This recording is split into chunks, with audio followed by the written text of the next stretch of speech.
Gérard Leclerc est décédé dans un accident d'avion ce mardi 15 août, à l'âge de 71 ans. Le journaliste se rendait à La Baule pour le concert de son demi-frère Julien Clerc, programmé ce jeudi 17 août. Gérard Leclerc est décédé ce mardi 15 août dans le crash d'un avion de tourisme à Lavaux-sur-Loire, Loire-Atlantique, à l'âge de 71 ans.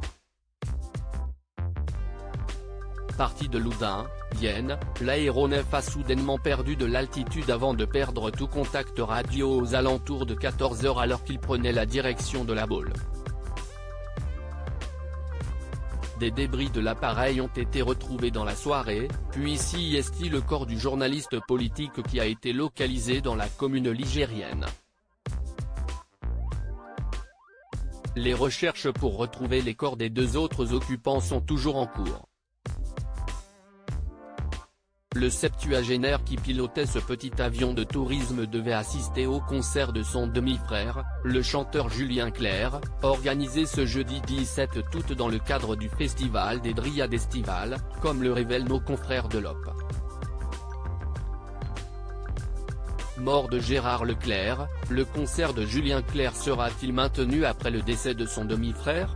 Prévu depuis plusieurs mois, le concert affiche complet depuis plusieurs semaines et plus de 1800 personnes y sont attendues, a indiqué Franck Louvier, maire de La Baule, sur CNews ce jeudi 17 août. L'élu a précisé que le choix de maintenir ou non la représentation appartenait à Julien Clerc.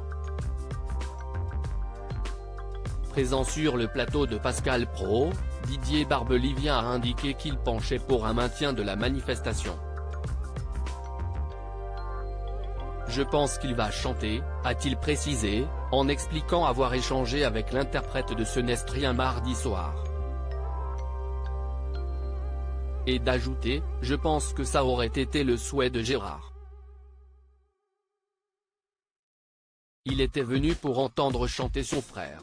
Mort de Gérard Leclerc, les hommages se multiplient pour saluer la mémoire du journaliste politique depuis l'annonce de cette terrible nouvelle. Plusieurs personnalités se sont exprimées pour rendre hommage au journaliste politique. Avant d'officier sur CNews, Gérard Leclerc a été figure de France 2, où il a notamment été le rédacteur en chef de Télématin. Si est-il là qu'il a notamment croisé la route de William Lémergie, qui a salué le sérieux, la rigueur et la fermeté du journaliste, tout en restant agréable et très souriant, ainsi que Sophie Davant. Celle qui a quitté Affaires conclues pour une quotidienne sur Europe 1 à la rentrée a eu des mots très tendres pour son ancien collègue. Dans la vie privée, il aimait beaucoup rire. Il était assez pudique et très soucieux de ses amis.